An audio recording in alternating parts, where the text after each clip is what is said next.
want to test even in-house these medias and consumables that you use. And there's an extreme importance to that, to not even just solely rely on the commercial testing and the passing grade or whatnot. So any kind of consumable, any kind of media that comes in, there's such an importance to testing all of these end products to make sure that there's no toxicity, there's no potential ramifications, negative ramifications on our patients' outcomes.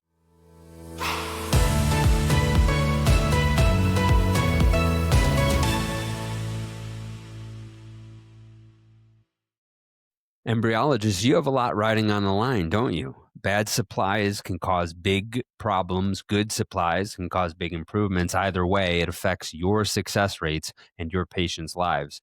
REIs and executives, you're on the hook too. Your success, tragedy, mediocrity, glory, and that of your patients can sometimes be tied to a gosh darn dish of media.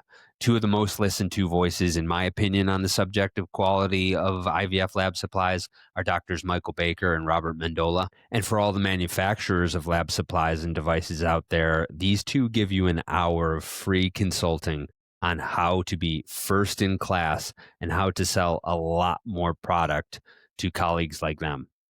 Dr. Mendola is a lab director at CCRM, and he's on the network's Innovation Advisory Board.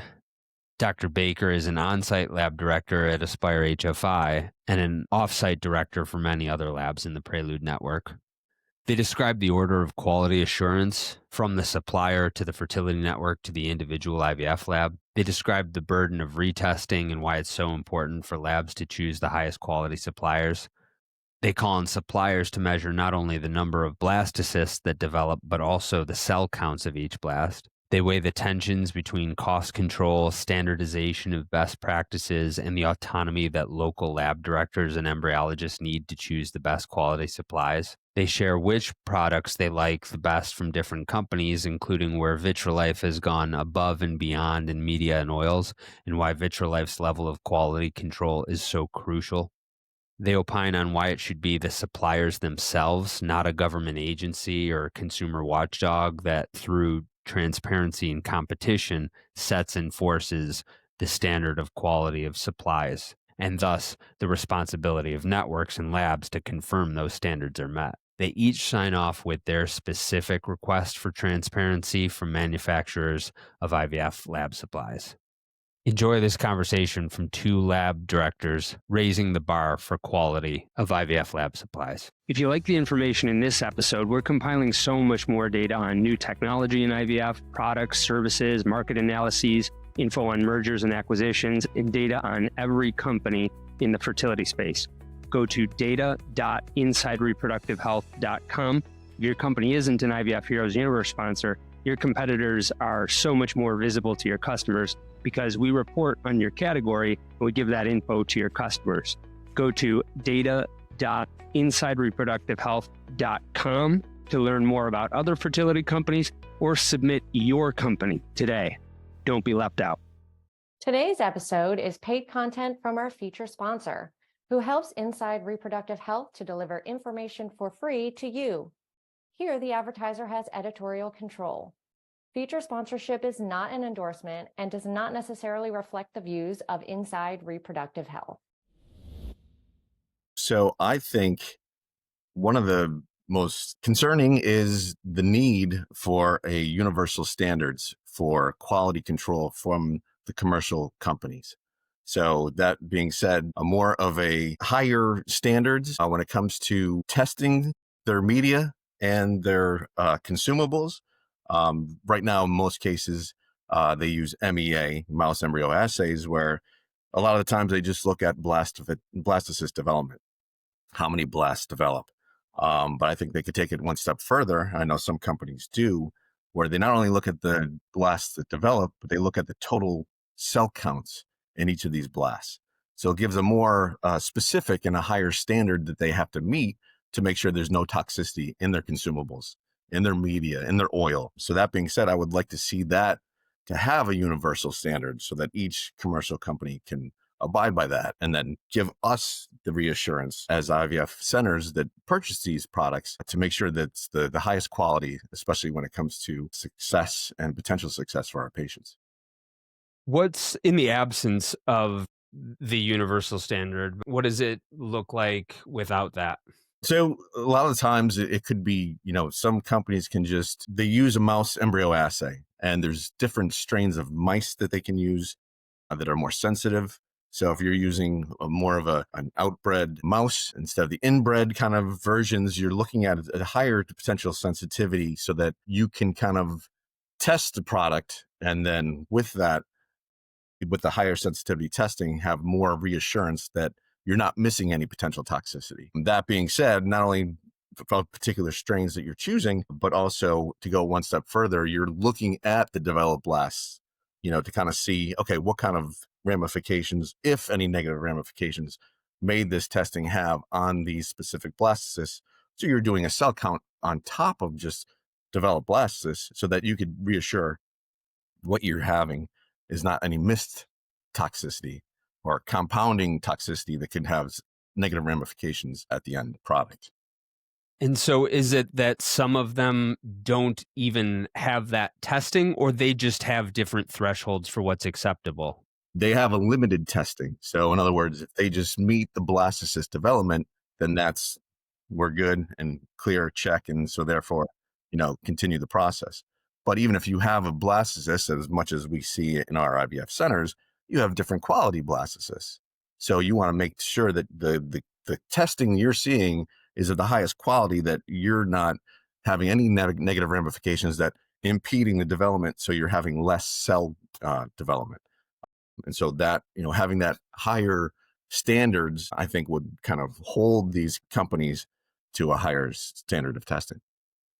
What do you think, Michael? What do you think is the biggest missing piece in terms of quality assurance, or something that is controversial that you're not totally satisfied with yet?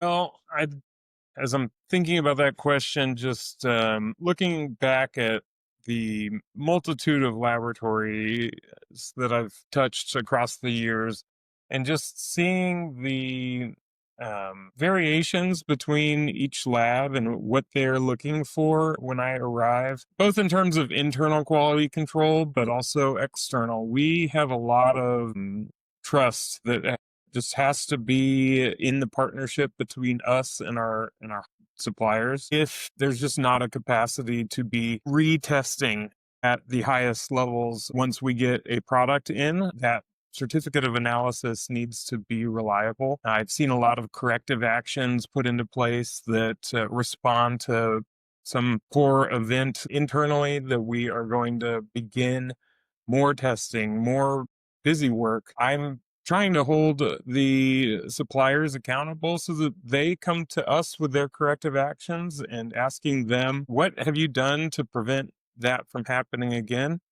And they all have put heavy investments into their quality improvement over the past several years. And I look forward to hopefully a decreased frequency of negative media attention that draws the public eye, where we really want to demonstrate our commitment to excellence. I want to make sure that I understand the retesting. So are you saying that a product comes in, it has a certificate of analysis from the supplier, and then you all are retesting it? Am I understanding that correctly? That's going to vary widely from lab to lab, but some lab directors would respond to a quality event by trying to solve that internally. So bringing in mouse embryo testing or sperm survival testing into the laboratory, where our embryologists are hard pressed for time already, and we need to be focused on taking care of our patients' embryos. It is concerning when we feel like we have to take on that burden of ensuring the vendor's consistent, reliable products. What are those quality events that trigger that? Is that only when you hear about some kind of recall, or when an incident happens, or if you're noticing some sort of inexplicable dip in your numbers, or is it something that you do routinely? In my moderate tenure, I've fortunately arrived onto the scene after the fact of most of the horror stories that happened decades in the past as we were trying to learn these lessons the hard way. If there was a problem with oil or culture media, it's going to first show up in the statistics that we're monitoring consistently, but then it will be disclosed to patients. It will be possibly picked up by on a national level. When those things have happened in recent memory, it's just what is the level of response necessary to protect the patients from that type of repeating incident. As Michael said, you want to test even in-house these medias and consumables that you use, and there's a an importance, an extreme importance to that, to not even just solely rely on the commercial, testing and the passing grade or whatnot. So any kind of consumable, any kind of media that comes in, and this is, as Michael said, it's tougher with the smaller programs. Even in a big program, there's such an importance to testing all of these end products to make sure that there's no toxicity, there's no potential ramifications, negative ramifications on our patients' outcomes. So we test all our medias, all our consumables. We have a central quality control center that does all this testing each lot prior to a circulation within the IVF center, because that gives the reassurance that you're not relying solely on these companies that, as I said before, don't have the universal standards. So we take it upon ourselves to do that reassurance to make sure that there's no negative ramifications on our patients. And I think that's a priority, and it should be a priority to centers out there, because you have to have that reassurance to make sure that there's no unforeseen toxicity. Because look, they test it in-house when they're during production, but you have, transport, you have, things that take place much further after that could, have some negative ramifications. So that when the end product comes, before we put it into circulation, we test everything to make sure we get the blessing from our quality control team to say, this is good, continue use, and it's fair to use. That central quality control center that you've got, Bob, is that at one place in the CCRM network, or is that at each lab? We tried to, and again, this is the benefits of a big program. We have a centrally located quality control lab. So they test all lots of any consumable. They test all lots of any potential media that's going to go into circulation. So we buy in bulk so that all of our networks can use that same specific lot, but it's not in use until they give the go ahead to say, look, we tested above and beyond what the restrictions are on the company itself. And again, that gives us the reassurance that there's no end product concerns from production that we can see, and that we go ahead and have, the best quality that we can have for our patients. So. Yeah, we've also identified that strategy again to let the embryologists focus on the embryos, finding ways to do annual lot holds of your consumables and be able to test that is going to provide a immense efficiency in a multi-network or multi-location network. Still a lot of independent shops out there, though, and there are third-party vendors that are taking that upon themselves for those small practices, and they will test things beyond the certificate of analysis as well. You get that security of that secondary test one way or the other. Michael, are you calling for retesting to be done by the supplier? And if so, outside of quality events? I'm calling for the quality management of the suppliers to be best in class. Outsourcing of quality control testing has its pros and cons, but having it in-house yet independent, having it not influenced by the overarching business concerns, will be able to hopefully meet a higher standard than sending it off to some testing facility that's outside of your oversight altogether. I agree with Michael, and I think that, we would like to see a higher standard of testing that we cannot do in-house. So in other words, we can do the human sperm bioassay, we could do our own mouse assay as well, but we want to see above and beyond so that they're reassuring everything that they're putting out there is of the highest quality. So to do the confocal microscopy staining where they're counting cells, to do high-end stuff that we can't do in-house, even if it comes to, even the future of a transcriptome or a genomic, profile of these medias and impact on cells. And that's kind of what we would like to see from these companies, to hold them at the highest standards, to kind of say, look, we're doing this above and beyond what you could even see in your lab. And we are reassuring that it's of the highest quality, which we would love to see from these companies. Are any of them doing that right now, Bob?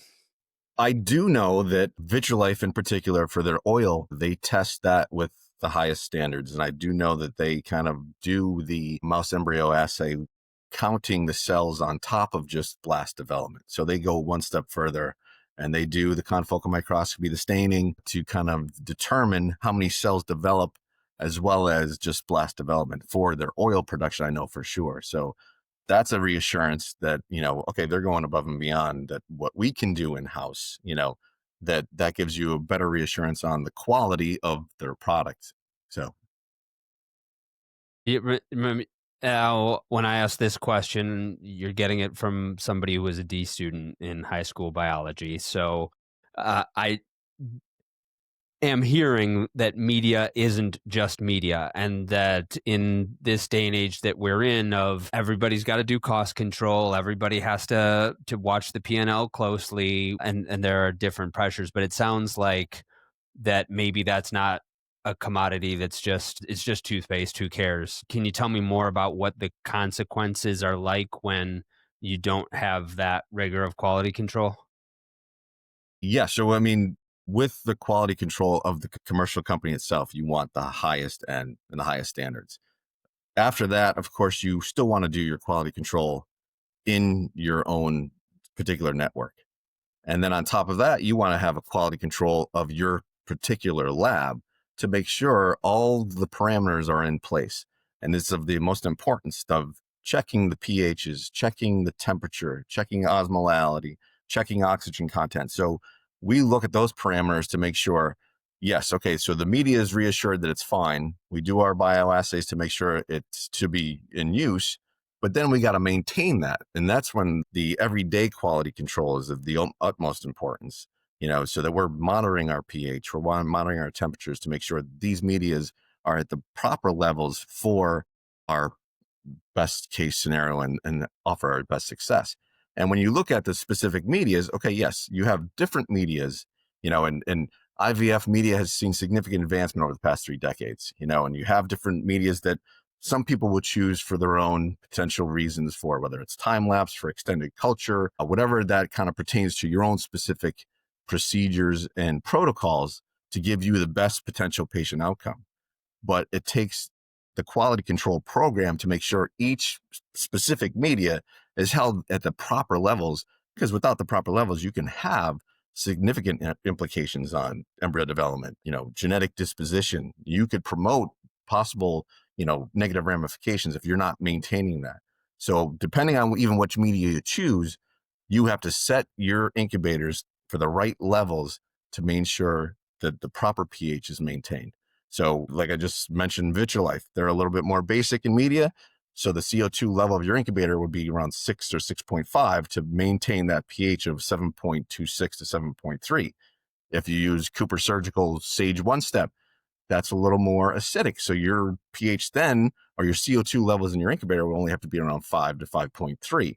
And again, the constant everyday QC checks is of the utmost importance, because you're testing specifically to your location, your incubator settings, the proper levels for your patients.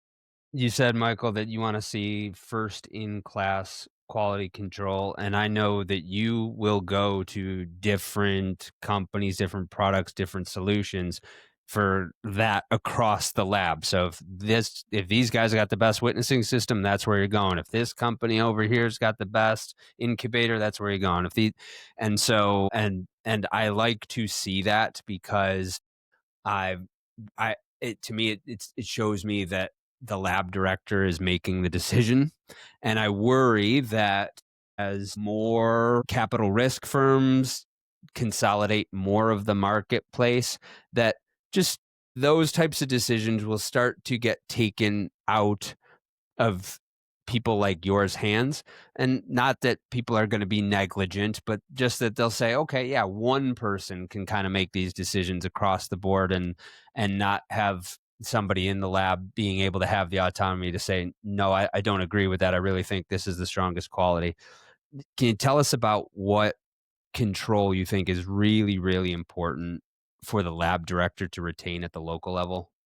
Yeah, I've been very fortunate in recent years to be afforded a significant amount of local autonomy for making those decisions for each local laboratory. The decision of what incubator to purchase or what media to use, as a network, being able to negotiate preferred arrangements with multiple products and still giving the local lab director the flexibility of making choices, even if it's more expensive, if it's justified. Costs of what I spend are honestly not far from, or they're honestly fairly far from my mind, except that I want to use the least amount of the best product that I need to use, but without having to compromise on quality due to costs. We've been able to find those vendors that can do their part very well for our patients, and we found great success with that. The flip side of the autonomy part is standardization, because as much as I want autonomy, I also would like to see some more standardization. That kind of kicked off the conversation.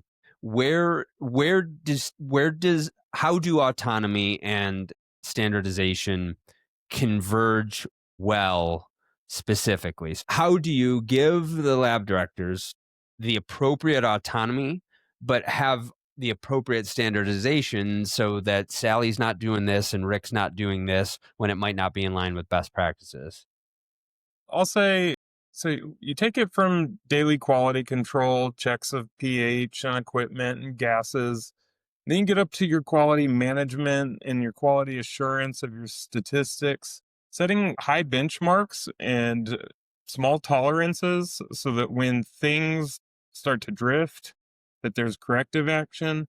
Within our network, we also have a ton of support. So I'm not making these decisions in a vacuum. We have our laboratory steering committee that will help with the just identifying best practices and sharing. And if everything's working exceptionally well, then that those choices are left alone. And if there's cause for concern, we've got people to ask for advice. You got lots of different suppliers that you work with and think are first in class in different areas. Who's first in class in consumables? Consumables is a broad topic in general. I'll give Vitrolife credit. Early on in my directing years, I was in Denver and they invited me to their production facility with their mouse embryo assays and really built that foundation of reliability and quality. So all things culture media and olive oil, I'm quite a fan. When you start getting into pipette tips, culture dishes and micro tools, find Cooper or IVF store reliable sources of quality products, and then just throw out the last big one of the big three. Next Spring has really my trust with all things cryo, with eggs and embryos. So I know I've got a broad range of praise to give everybody, and hopefully I spread the love. You know what I'm going to do someday? So we've started to take all of the companies on the industry side, categorize them. We've got them in 16 primary categories now: devices, operations software, pharmacy, pharmaceuticals, that sort of thing. And then we're starting to build out all of the subcategories. And what I want to do eventually is be able to have our audience vote on different things of who's the best, who's got the best witnessing system, who's got the best EMR, who's the best pharmacy. There's a lot more infrastructure that I got to build to have good sample sizes and also have the right people. I don't want to ask embryologists who the best pharmacy is. I want to ask nurses who the best culture media company is. But and I would like to be able to see, like, if we're doing something like EMR, what's the breakdown of doctors voted that this was the best EMR, but practice managers voted that this was the best EMR. It's coming someday, fellas. Don't hold your breath because it's not tomorrow, but that's on the roadmap of our product roadmap. I'm thinking about the standardization, the universal standard that you started the conversation with, Bob, and then thinking about what Michael said about there are third-party quality control centers. Could one of those third-party quality control centers be the body that sets and enforces the standard, or do you think it needs to be a government agency or some other kind of consumer watchdog? I I don't know about government. I mean, it may be that, again, I'm not huge into the whole government, uh, um, um, enforcing that. I think it comes from the demand of the IVF centers themselves, as if, one, as you were talking about all these different companies that set the standard or set, here's number one, here's number two. I think if you have those specific centers set the pace to say, look at what we're doing for you, lab directors and IVF centers. We're taking care of and making sure we're reassuring there's no toxicity, there's no negative ramifications because we're doing X, Y, and Z tests way above from what you could even look at. So that gives us the reassurance that, okay, then that's a priority. If that fits in our mold of what we're using, that I would like to choose that one because it's a reassurance for us that what we're getting is of the highest quality. So I think it comes from that the commercial company almost advertises that look at what we're doing above and beyond. And I think from that sets the standard that others have to kind of follow through and catch up to kind of have that as a benefit to our end users. So you don't think that there necessarily needs to be a watchdog? Am I understanding that correctly? That if the suppliers start competing on the different measures that you suggested, that could be sufficient? I think that could be sufficient. I think that could be a good advertisement for these specific companies to say, look, we're reassuring that you don't have to worry about this. And then if any, and avoiding any potential negative, repercussions because of the lack of testing, the lack of, uh, um, toxicity testing. So I think that could set the standard. And again, of course, if necessary, then there would be some kind of mandatory standard set, universal standard. But I think that if the commercial companies use that as a tool or as an advertisement, it kind of catches our attention real fast to say, okay, that's something that we would like to kind of look further into or choose if we had a fair assessment from what we're choosing. Yeah, I think the vendors are setting the standard. And when something slips through, as long as they identify the root cause and fill that crack, any third party middleman would still be learning lessons the hard way. And at least with our primary suppliers, they are, again, they're trying to do 5,000% more quality control than the embryologist, the end user, can perform. And when we have that level of confidence, perhaps we don't have to start talking about, well, maybe we should do a mouse embryo assay with confocal cell counts. Because if we take that on as the fertility clinic, the cost ultimately gets passed on to the patient. So we have to rely on the vendors to step up and do the highest levels of testing so that our patients are safe and they don't pay for quality twice. So the way I see it, because the vendor setting the standard and doing the policing is certainly at a minimum it's part of it, and it may be the best policing option. But by policing, I simply mean enforcement of the standard and and setting of standards, you've essentially got three different paths, none of which are perfect, right? Because if you have a government agency, there's regulatory capture all the darn time. That you've got this agency that's supposed to regulate this industry, and then they capture, people have interests in that agency one way or the other, and they can mess things up in a way that makes the problem worse.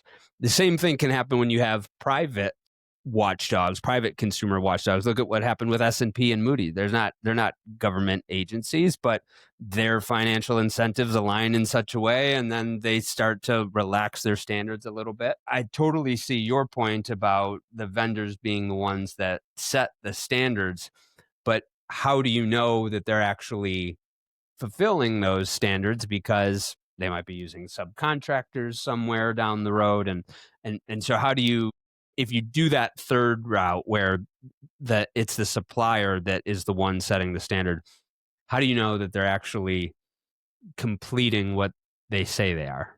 Well, and I think that's where it comes down to, even with all the bells and whistles of what they're offering, and they could reassure that we're testing above and beyond, and that's great, but you still are doing your own QC testing for the end product user, just for that reassurance that there's no unforeseen, toxicity that has occurred post-production during transport. You still come back to having that tried and true and quality control program and reassurance that you need to have as the end user before you put anything into circulation for your patients.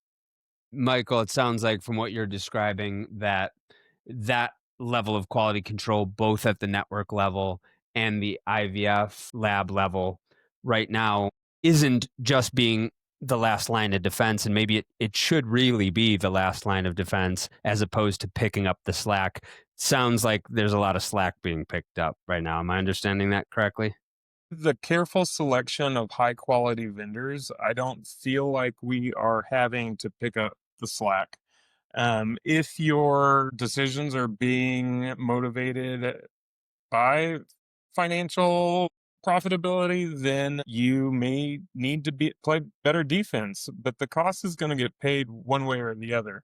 We have taken the approach of really asking the hard questions of our vendors, wanting to see their evidence of compliance and improvement, learning about their ISO certifications and their external inspections and everything they're doing to, hopefully that we're seeing vendors bring their quality control more in-house so that they're not reliant on external third-party testing. That, I mean, it's not just about quality. When you start getting into those relationships, then we've got supply chain disruptions, and that is equally impactful to a fertility laboratory. They need to be in full control over those pipelines and get rapid feedback and have very high degrees of transparency with the end user so that we can share mild alerts across their user base, and that transparency builds up trust and confidence as well. Dumb question. Does every consumable in the IVF lab need to be FDA approved? Every pipette, every media, every oil? So like a freeze and a thaw kit will have FDA approval. Things that are sort of nourishing and growing human embryos, those get FDA approval. Some of the plasticware and consumables, they'll have the bioassay testing and all of the quality control, but there's some generic supplies that have not been brought forth to the FDA, I suppose. Bob, correct me if I'm wrong, but anything that's not FDA approved for use goes through FDA or goes through internal validations and approval by the lab. Correct. So would that be an issue with the generics? Because I wonder with every lab director hates the whole process of getting an FDA audit. I say the quickest way to ruin a lab director, practice director, medical director's month is to get these endless FDA audits and these surprise things. And you're always really trying to follow the checklist to the letter. But could it be something that is negative in an FDA audit or exposes you to more risk if you had some generics that weren't FDA approved? I don't even know it's necessarily FDA approved, but again, like Michael said, it has to have the bioassays, has to have the testing done for reassurance that it can be used with human material, so that has to be first and foremost before you can use it, for human material. So that all of those restrictions are, carefully weighed and analyzed before you're choosing which potential consumable you're using in your lab. So, aside of that, once those are tried and true and acceptable, then you're looking into the further quality control testing of this material just for the reassurance, for use for these patients. It's probably a fairly frequent misconception of the FDA audit, though. FDA comes in looking for compliance in protecting recipients of donor tissue from infectious disease. Many of them do start asking about things inside of the laboratory, but specifically the purviews on third-party infectious disease control. Or donor material and such. Michael, you were talking a bit about supply chain and how critical that is. Are there other instances where the quality of a product affects the workflow of your embryologists? Outside of the reliable delivery of routine scheduled shipments and the ability to count on having the supplies, that's some of the most disruptive stuff in the laboratory. It turns a normal day into a little bit of adventure and troubleshooting, trying to figure out what the solution's going to be when a vendor falls short of getting you what you need in a timely basis.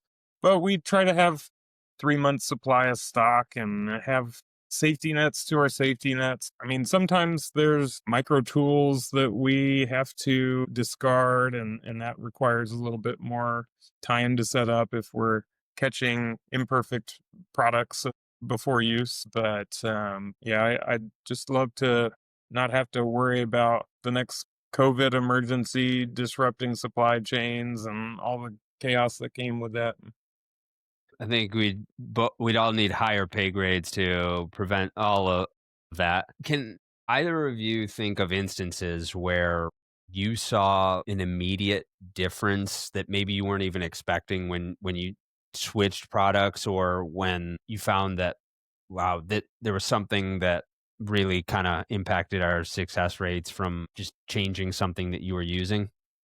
In the past, we've seen, certain consumables that pass the MEA test that show doesn't pass our QC, and that goes to some specific catheters that we saw prior that we had to do our own QC. So that's one way how it would impact workflow, because now it sets into standard of, okay, now we're expecting this could be a potential concern. So now we have to make sure we, focus on this and have our QC specific for these particular consumables, catheters and such, to assure that that's not, going to happen and take place. So that again is the imperative, benefits of having your own internal QCs, just to kind of catch that the production, the commercial companies not catching, because even though they passed their MEA for whatever, testing they did, it didn't pass our end user bioassay. So that is one instance. So that's one particular consumable example. We've just from our quality control, of course, making sure pH is of the utmost importance, and temperature, we've seen, just doing a quality control of our temperature in the hood. Of course, you want to make sure that the temperature is set so that, whatever your culture drop is in the dish is reading the correct temperature, so a lot of times looking at the digital reading of your hood, even if it's set at 37 degrees in the dish itself, the best thing to do would be test the culture drops in your dishes on the hood, because you might have to bump up the temperature a little bit on that hood to get the proper reading for what you want to have your temperature dishes in. One thing of concern, and I found this in the past, that there's a lot of centers out there that use bell jars in their laminar flow hoods. And the bell jar is basically a little bell jar that's connected to the gas tube. So if you're using bicarbonate media, you want to maintain the pH in that hood. So a lot of people put a bell jar that's connected to a gas supply, and they cover their dishes in that process. Well, the concern is with that you're putting the bell jar on these culture dishes. You're maintaining the pH, but you have to be concerned about the temperature, because what you're doing is you're preventing the flow from the laminar flow hood, and you're actually increasing the temperature of your dishes to a significant concern. So anyone who's out there using bell jars, I would have to say refrain from, and even do your own internal QC check of that, where you're not having any negative ramifications on your potential culture dishes underneath that bell jar. So that's one thing I'd like to share. Are they that problematic where people just shouldn't be using them? Yeah, we don't use them at all, and we kind of cease and desist. It's our protocols are moving. Of the culture dishes are timely enough that you're not sitting it on the hood. Trying to regulate in the hood. That specific gas. CO2 levels. So that's kind of like, yeah. So we kind of do not use those whatsoever. Are some people still using them? And if so, why? Because they're not looking at that potential concern, possibly, Because they so haven't listened to this podcast episode, Bob. And then that's once correct. they So do, that's my, yes, public service announcement for all the IVF centers out there. For as frequently as we're checking on our KPIs, our FERT rates, our blast rates, our pregnancy rates, and we're trying to maintain consistent excellence. And for any fluctuations, we're going to investigate. And when you were asking for examples, there was an unexpected increase in success rates, and we investigated that just the same to try to figure out, was that a change in media lot or a oil lot or anything else on the clinical side, on the lab side? what did you find?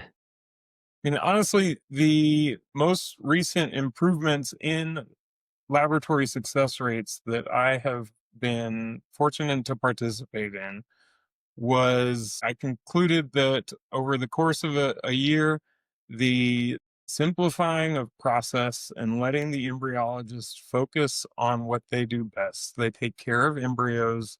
They have the utmost respect for daily quality control, and letting them focus in on that work without causing inefficient communications and busy work.